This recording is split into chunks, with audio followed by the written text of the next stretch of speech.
Good morning, everyone. I've been tasked here this morning to tell you about the green transition in a data-driven way. I come from a very different world. Suits are not my usual attire. I come from a startup world. And I'm going to hopefully try to inspire you a little bit about what the startup world is doing differently and how we're attacking this topic heads on. So a little bit about myself so you know a bit where I come from. Roughly speaking, I'm an engineer and a data scientist, so I've been coding since I'm a kid. I've been looking at data as sort of the ground truth in order to take meaningful decisions. It is something that's very, very important to me in order to make sure that we get away from having battles of slogans when we're talking about the green energy transition and actually do something very meaningful as the problem is huge. 4 years ago, I quit my previous company in order to start a new company called Tomorrow, and this is a bit the journey I'm gonna get you through. It starts very simply looking at the biggest challenge of our time, which is the temperature rise that you all know about. I don't know how many have seen this graph, which is in the last 11,000 years that showcase the temperature increase. You can actually see we're heading towards a little ice age, as they call it, and then suddenly we're expelled out from it on a curve that is almost vertical. So what is worrying here is not too much that the temperature changes, but mostly that we've taken almost a degree of warming in just a couple of decades, and this is what is worrying. As an engineer and as energy engineers, we understand that the Earth is a complex ecosystem, and if you put that much energy in that little amount of time, something wild is going to happen, and you have a lot of people that are trying to figure out exactly what is going to happen. But the truth is, we've never experienced anything like that. This is a new experiment that we're running on Earth. What it's caused about, again, super long time series here showcases the CO2 concentration. And you see, of course, this spike, incredibly vertical since the Industrial Revolution. The only thing I'll say about CO2, which we all should keep in mind, is that CO2 stays in the atmosphere for hundreds of years, up to actually a millennia. So this means that everything we're putting out there right now, we're going to need to suck it back, or we're going to leave it to our children or grandchildren, so it has to be considered as debt. Everything we do right now when we drive our cars emits CO2, it's debt. And the worst part is, we're actually accelerating. This is a zoom in from the 90s. You see the curve is increasing, and the latest projections actually showcase that we're towards 2.7% increase. What does the Paris Agreement tell us? That the target should actually be minus 5% per year. So we're basically 7 to 8% percentage points off our targets. It's like driving a car and seeing a cliff in front of you and just accelerating even more instead of braking up, right? And of course, this is not just to rant and say we're not doing anything. The question is, what should we be doing and why is it so hard? Why it's so hard is basically because we're addicted to fossil fuels. And again, the curves show almost unstoppable growth in the fossil fuels. The low carbon technologies are at the bottom, taking uptake, super important. But still, an order of magnitude that I like to throw out is if you imagine a 100% renewable world and you imagine, for example, the Tesla Powerwall compared to its fossil fuel equivalent, the Tesla Powerwall can store approximately 10 to 15 kilowatt hours of energy, which is the same as, roughly speaking, a liter of oil. The cost of this thing is, what is it, thousands of euros or more, something like that. Weighs 200 kilos. You look at how much a liter of oil costs. You look at how much it weighs. You get the portability for free. So that just shows why it's so difficult to get rid of those fossil fuels. And the last thing I'll say about this topic is that we actually came from a 100% renewable world. We used to chop down trees in order to burn them to get heating. We added coal on top, we made steam engines, created our economy, then we added oil, we added gas, and so on and so forth. So that's why it's so hard to get rid of it. And this is why we see, for example, her, that I guess you all know. Who knows about Greta Thunberg, right? Everyone, I think, has heard the latest speeches she gave. There's something very interesting that she said. I'm going to quote her. The real danger is when companies and politicians are making it look like real action is happening, when in fact, almost nothing is being done apart from clever accounting and creative PR. Extremely harsh words to hear. The question is she right or not? right? Is real action happening? And again, when I'm taking this curve and you sort of overlay all the COP that have happened, as a data scientist, I look at this thing and I say, every time there was an event that happened, has it changed our trajectory? And unfortunately, the only conclusion you can have here is no, not so far. It's even worse, actually. It's accelerating, right? What about clever PR? Say one thing here. If you look at, for example, the 100%, so who here has a 100% renewable energy contract? I thought more people would. One thing here is we all know how those contracts work. We all know very well that in real time at each hour, there's no way we can get 100% renewable electricity, at least in most of the countries, simply because the wind doesn't always blow and the sun doesn't always shine. And it's a great scheme. The only problem it has is that it confuses people. If we want to have a data-driven green transition, we need to make sure that everyone is well educated on what is needed in order to be 100% green all the time. And we're talking about storage solutions, we're talking about interconnectors, and this is something that needs to be out there. The incentives need to be out there such that we're focusing on the right thing. Second, zero emission vehicles. Same thing, we've had discussions with companies that basically tell us you have an EV, no matter where you charge it from, it's always going to be green. Please don't start telling people that if you charge my electric vehicle on coal-based electricity, it's all going to be good. And if you look here, I mean, this is a chart that basically showcases that even though an EV is always better than its traditional equivalent, between Poland and low-carbon electricity like Sweden or France, you have a factor 3. So again, if you want the most bang for the buck, you have to look at data here. Else, you're just throwing out money out the window. So in all of this confusion and all of this urgency, we need a guide. We need something, a place, a central place that is able to tell you on a data-driven basis what is the good thing to do. And this is the company that I set out to build 4 years ago now with the very, very large ambition of centralizing all this data to enable individuals to take informed decisions and to make sure companies as well can make informed decisions. Our mission statement is quite simple. It's to organize the world's carbon data and make it widely accessible and useful. For those, maybe some of you recognize that the mission statement is very, very close to the one that Google has. Google, you take the carbon out and you basically have Google's mission statement. And this is not a coincidence.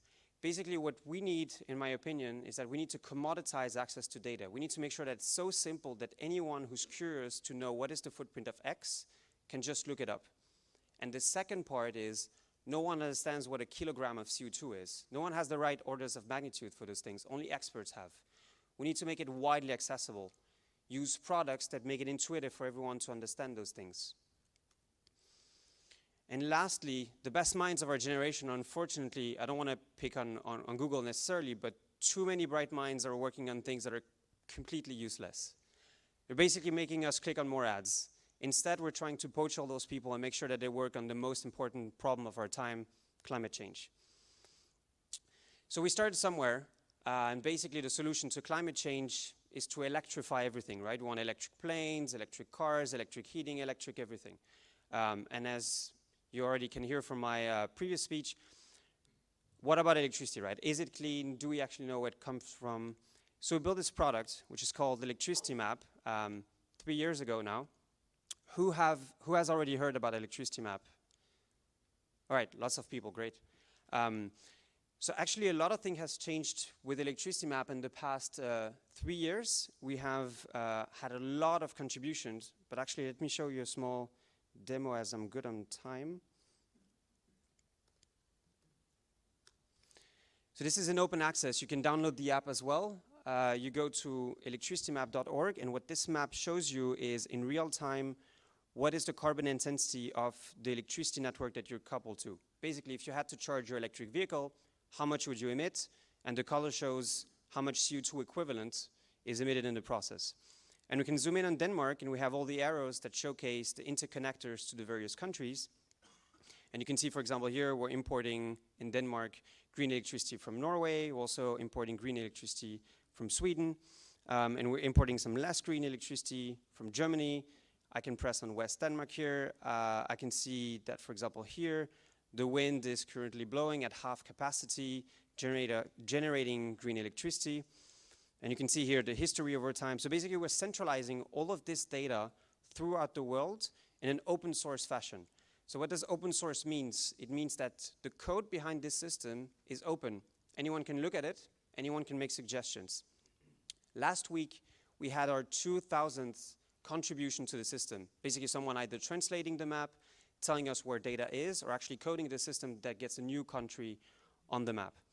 And I'm very humbled to see sort of a whole community looking at those things and helping us improve it every day.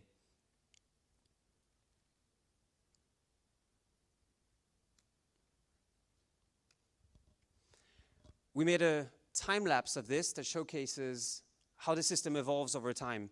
What I love seeing here is actually the wind patterns, and you see how Ireland and Denmark especially start blinking as the wind starts blowing more and more, and you see Germany with the daily patterns of the solar generation.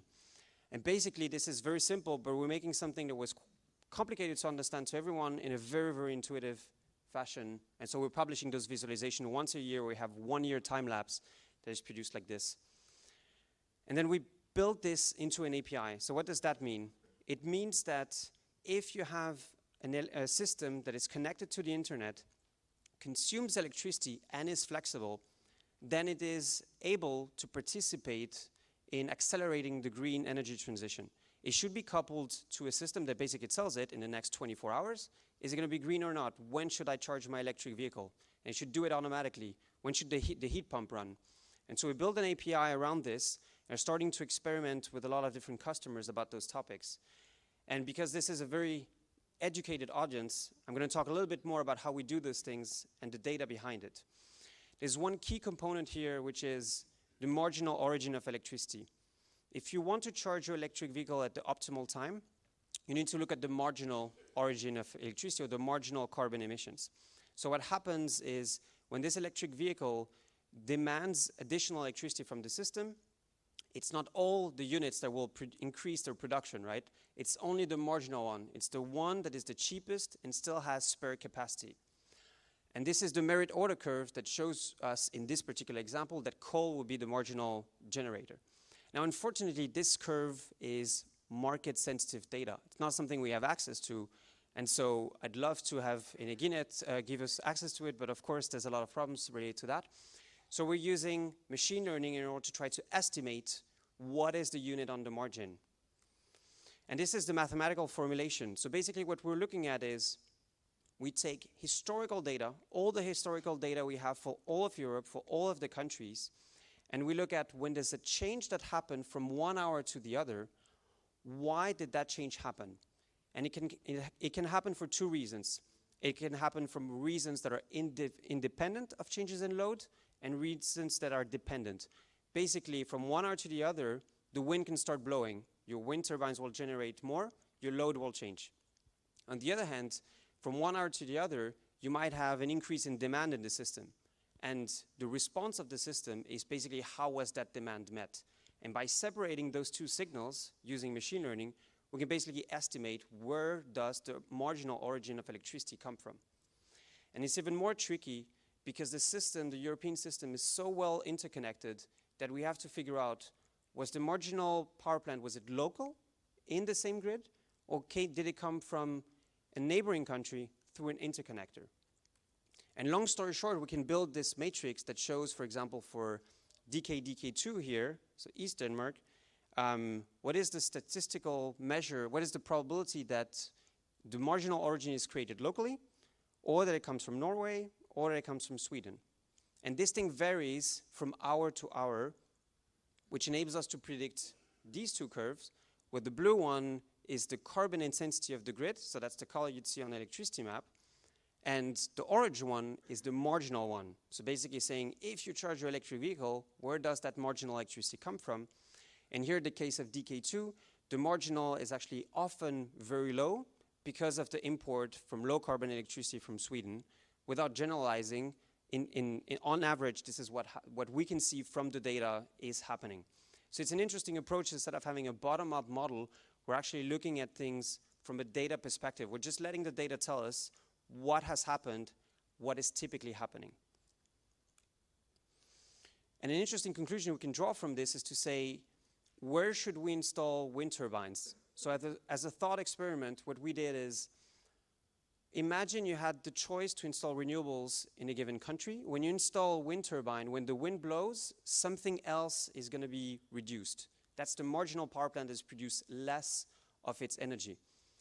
And so using the marginal curves, looking at when do renewables produce electricity, you can basically look at this curve that says how much CO2 reduction do I get depending on where I put the wind turbine for a given year. So this is a kind of data-driven analysis that makes it extremely interesting to know on a macro level where should you invest your money if you want the maximum amount of CO2 reduction. Switching completely gears, we are also using this data to engage citizens and consumers who up till now have had a very opaque relationship with their electricity retailer. Basically, they flip a switch, they want the lights to be on, they don't even know really where the electricity is coming from, they just know it's a bill they're paying. What we're experimenting here with a partner called Barry in Denmark is to showcase to the end user, where does your electricity come from, how clean is it going to be in the next hours, and maybe you should start your washing machine at the right time or your dishwasher at the right time. And can those consumers even help us balance the system? This is something that I would like to try out. And what we've seen is that the green incentive is much more powerful than the economic incentive that we're putting out there.